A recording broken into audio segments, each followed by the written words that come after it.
Sobat Amarian yang terkasih, selamat pagi. Perkenalkan, nama saya Yulianti Ola dengan NIM 2500603081. Saya merupakan mahasiswa Institut Santibuana dengan menempuh program studi pendidikan guru sekolah dasar semester 2 pada saat ini. Nah, di video kali ini saya akan berbagi pandangan saya mengenai tentang pembelajaran IPS di sekolah dasar saat ini. Saya akan membahas bagaimana kondisi pembelajaran IPS di sekolah dasar, bagaimana relevansi materi IPS dengan kehidupan nyata siswa, dan sejauh mana guru mampu mengembangkan pembelajaran yang menarik dan bermakna, serta apa saja tantangan pembelajaran IPS di era digital saat ini. Selamat menyaksikan. Nah, yang pertama yang akan kita bahas adalah bagaimana kondisi pembelajaran IPS di sekolah dasar saat ini. Menurut pandangan saya, kondisi pembelajaran IPS di sekolah dasar saat ini sudah mengalami perkembangan ke arah yang lebih baik, namun masih menghadapi beberapa tantangan yang perlu diperhatikan.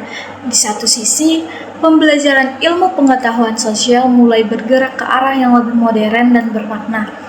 Guru tidak hanya lagi berfokus pada hafalan materi, tetapi mulai menerapkan pendekatan yang lebih aktif seperti diskusi, penggunaan media pembelajaran, serta mengaitkan materi dengan kehidupan sehari-hari siswa. Hal ini diperkuat dengan penerapan kurikulum merdeka yang menekankan pembelajaran kontekstual, tematik, dan berbasis keterampilan. Selain itu, pembelajaran IPS kini juga semakin relevan karena diintegrasikan dengan ilmu pengetahuan alam menjadi IPAS, sehingga membantu siswa memahami hubungan antar manusia dengan lingkungan secara lebih menyeluruh. Fokus pembelajaran pun tidak hanya berfokus pada pengetahuan, tetapi juga pada pembentukan karakter, kesadaran sosial, kemampuan berpikir kritis, serta keterampilan berinteraksi sebagai warga negara yang baik. Penggunaan metode pembelajaran juga lebih variatif. Banyak guru telah mencoba menerapkan metode seperti diskusi kelompok, studi kasus, proyek, hingga kegiatan lapangan untuk meningkatkan keterlibatan siswa. Pendekatan ini membuat pembelajaran menjadi lebih hidup dan tidak monoton. Namun demikian, di sisi lain, masih terdapat berbagai tantangan. Salah satunya adalah keterbatasan waktu pembelajaran. IPS seringkali mendapatkan alokasi waktu yang lebih sedikit dibandingkan mata pelajaran lain seperti matematika dan bahasa Indonesia, sehingga materi tidak dapat dibahas secara mendalam. Selain itu, di beberapa sekolah, pembelajaran masih cenderung konvensional, yaitu berpusat pada guru melalui metode ceramah dan hafalan. Hal ini menyebabkan siswa kurang tertarik dan menganggap IPS sebagai pelajaran yang membosankan. Keterbatasan media dan sumber belajar juga menjadi kendala, terutama di daerah tertentu, sehingga guru kesulitan menjelaskan konsep secara menarik dan konkret. Kesiapan guru juga belum merata. Tidak semua guru memiliki kemampuan untuk menerapkan pembelajaran inovatif atau memanfaatkan teknologi secara optimal. Oleh karena itu, pelatihan dan pengembangan kompetensi guru masih sangat diperlukan. Selain itu, masih terdapat kesenjangan kualitas pembelajaran antar wilayah, baik antar daerah, perkotaan, dan perdesaan, maupun antara sekolah negeri dan swasta. Secara keseluruhan, pembelajaran IPS di sekolah dasar saat ini berada pada tahap transisi dari pembelajaran tradisional menuju pembelajaran yang lebih inovatif dan bermakna. Meskipun sudah menunjukkan banyak kemajuan, masih diperlukan upaya bersama dari berbagai pihak untuk mengatasi berbagai tantangan tersebut agar tujuan pembelajaran IPS dapat tercapai secara optimal. Nah, yang kedua, bagaimana relevansi materi IPS SD dengan kehidupan nyata siswa saat ini? Menurut pandangan saya, materi IPS di SD memiliki relevansi yang sangat tinggi dan erat dengan kehidupan nyata siswa saat ini. Bahkan, IPS dapat dikatakan sebagai salah satu mata pelajaran yang paling hidup karena materinya diambil langsung dari realitas kehidupan sehari-hari. Relevansi ini terlihat dari isi materi yang dekat dengan pengalaman siswa seperti kehidupan keluarga, lingkungan rumah, tangga, kegiatan ekonomi sederhana seperti jual beli, transportasi, hingga kehidupan di sekolah. Semua konsep tersebut merupakan hal yang dialami langsung oleh siswa dalam kehidupan sehari-hari. Sebagai contoh, saat siswa mempelajari konsep kebutuhan hidup, mereka dapat langsung mengaitkannya dengan apa yang mereka makan, pakai, dan tempat tinggal mereka. Begitu juga ketika mempelajari pekerjaan, siswa dapat menghubungkannya dengan pekerjaan orang tua maupun masyarakat di sekitar mereka. Hal ini membuat materi IPS bersifat konkret dan mudah dipahami karena tidak jauh dari pengalaman nyata siswa. Selain itu, IPS juga membantu siswa memahami diri dan lingkungannya. Melalui pembelajaran IPS, siswa belajar mengapa aturan diperlukan, mengapa harus menghormati orang lain, serta mengapa terdapat keberagaman suku, budaya, dan kebiasaan. Dengan demikian, siswa tidak hanya menjalankan kehidupan secara otomatis, tetapi juga memahami makna dari setiap interaksi sosial yang mereka lakukan. Sejalan dengan itu, pembelajaran IPS juga berperan penting dalam membekali keterampilan sosial yang sangat dibutuhkan dalam kehidupan nyata. Siswa tidak hanya dituntut untuk cerdas secara akademik, tetapi juga mampu berinteraksi dengan baik. Nilai-nilai seperti toleransi, gotong royong, kejujuran, tanggung jawab, dan kerjasama menjadi bagian penting yang diajarkan dalam IPS sebagai bekal hidup siswa. Dengan penerapan kurikulum merdeka, relevansi materi IPS semakin diperkuat. Pembelajaran dirancang lebih kontekstual, tematik, dan berbasis pengalaman nyata. Guru didorong untuk mengaitkan materi dengan kehidupan siswa melalui kegiatan seperti diskusi, studi kasus, proyek, maupun pengamatan langsung terhadap lingkungan sekitar. Di sisi lain, materi IPS juga mulai menyesuaikan dengan perkembangan zaman dan tantangan modern. Misalnya, isu lingkungan seperti menjaga kebersihan dan pelestarian alam menjadi sangat relevan di tengah permasalahan perubahan iklim dan sampah. Selain itu, nilai-nilai dalam IPS juga dapat diterapkan dalam kehidupan digital, seperti etika bermain sosial yang menjadi bagian penting dalam kehidupan siswa saat ini. Namun demikian, tingkat relevansi ini sangat bergantung pada cara guru menyampaikan pembelajaran.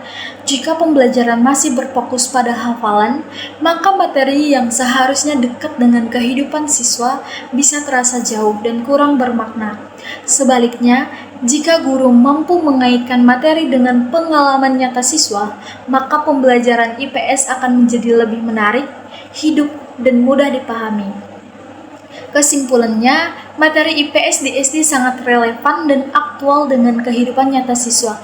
IPS bukan hanya sekadar mata pelajaran, tetapi juga menjadi panduan bagi siswa dalam memahami lingkungan sosialnya, membentuk karakter siswa, serta mengembangkan kemampuan untuk beradaptasi dalam kehidupan bermasyarakat saat ini, dimanapun dan di masa depan. Yang ketiga, sejauh mana guru SD mampu mengembangkan pembelajaran ilmu pengetahuan sosial yang menarik dan bermakna. Nah, menurut pandangan saya, kemampuan guru SD saat ini dalam mengembangkan pembelajaran ilmu pengetahuan sosial yang menarik dan bermakna sudah menunjukkan perkembangan yang cukup baik. Namun, pencapaiannya belum rata di semua kalangan. Di satu sisi, banyak guru telah menunjukkan peningkatan kapasitas dalam merancang pembelajaran yang lebih variatif dan inovatif. Hal ini terlihat dari penerapan metode pembelajaran aktif seperti diskusi kelompok, studi kasus, pembelajaran berbasis proyek, serta pemanfaatan media visual lingkungan sekitar sebagai sumber pelajaran.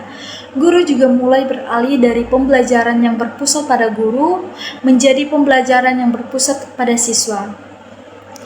Dengan diterapkannya kurikulum merdeka, guru semakin didorong untuk menciptakan pembelajaran yang kontekstual, fleksibel, dan menekankan pada pengalaman belajar yang bermakna.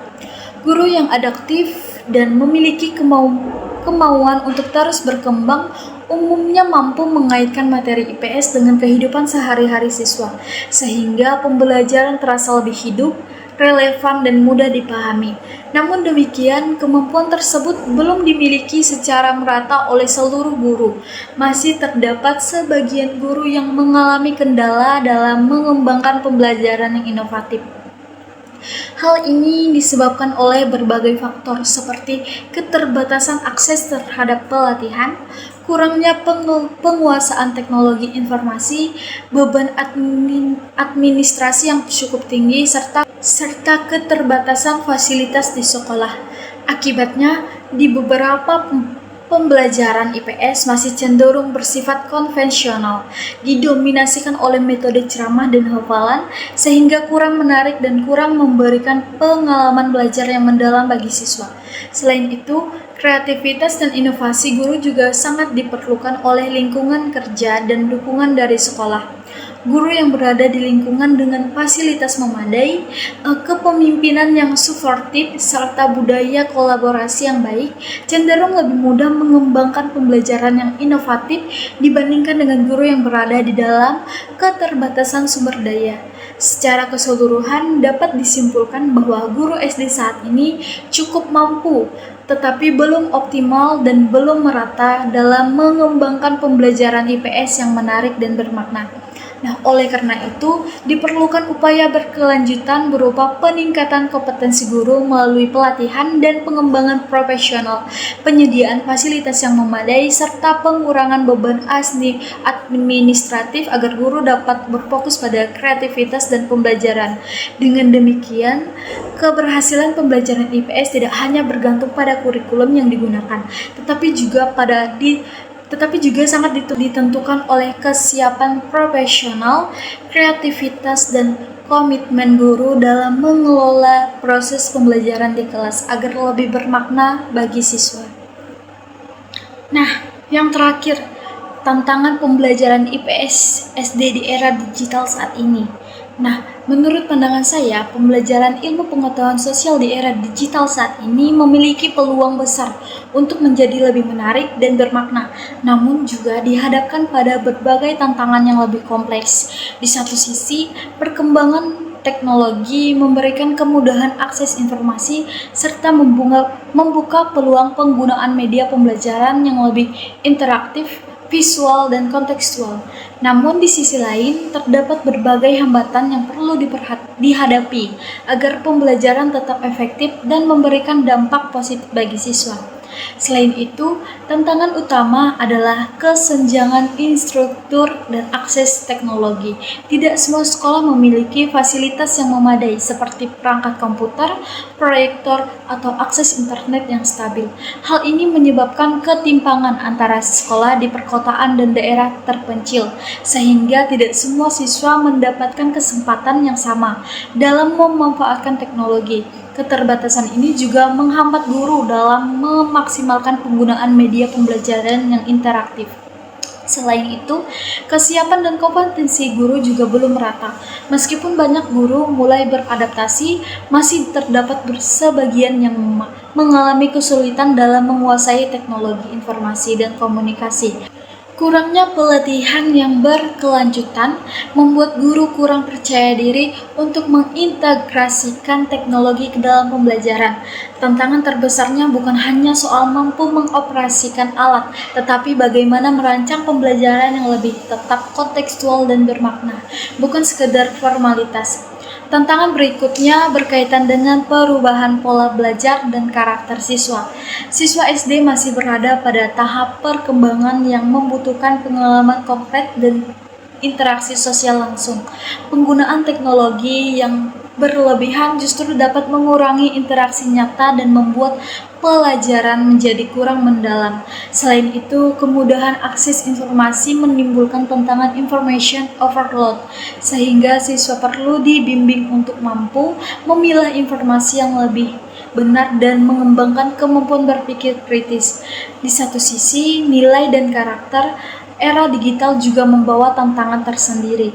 Siswa sangat mudah terpapar berbagai budaya global dan nilai-nilai yang beragam melalui media digital. Oleh karena itu, guru memiliki peran vital dalam menanamkan nilai-nilai sosial seperti toleransi, tanggung jawab, dan etika, termasuk dalam berinteraksi di dunia maya. Beban administrasi guru juga menjadi tantangan yang tidak dapat diabaikan. Tugas administratif yang tinggi seringkali menyita waktu dan energi, sehingga guru kesulitan untuk mengembangkan inovasi pembelajaran atau mempelajari teknologi baru secara optimal. Selain itu, terdapat tantangan dalam menjaga relevansi materi dengan kehidupan digital. Materi IPS tidak hanya perlu membahas konsep tradisional seperti sejarah dan geografis, tetapi juga harus mampu mengaitkan isu-isu kontemporer seperti etika bermedia sosial, keberagaman dalam ruang digital, serta tanggung jawab sebagai warga digital. Dalam hal ini, fleksibilitas yang ditawarkan oleh kurikulum Merdeka menjadi peluang yang sangat baik untuk dioptimalkan. Secara mendasar, tantangan terbesar adalah bagaimana memastikan bahwa teknologi digunakan sebagai alat bantu, bukan menjadi pengganti interaksi manusia yang merupakan inti dari pembelajaran IPS. Nah, kesimpulannya, tantangan pembelajaran IPS di era digital tidak hanya terletak pada ketersediaan alat, tetapi juga pada kesiapan guru, karakter siswa, serta dukungan sistem pembelajaran secara keseluruhan. Oleh karena itu, diperlukan upaya bersama berupa peningkatan kompetensi guru, pemerataan fasilitas, pengurangan beban administratif, serta pengembangan pembelajaran yang relevan dan kontekstual. Dengan demikian, teknologi dapat menjadi jembatan yang memperkaya pengalaman belajar, bukan menjadi sumber kesenjangan baru dalam pendidikan. Nah, jadi itu dia pandangan saya mengenai pembelajaran IPS di sekolah dasar saat ini. Semoga video ini bisa menambah pemahaman dan bermanfaat bagi kita semua. Terima kasih sudah menonton dan sampai jumpa di video selanjutnya.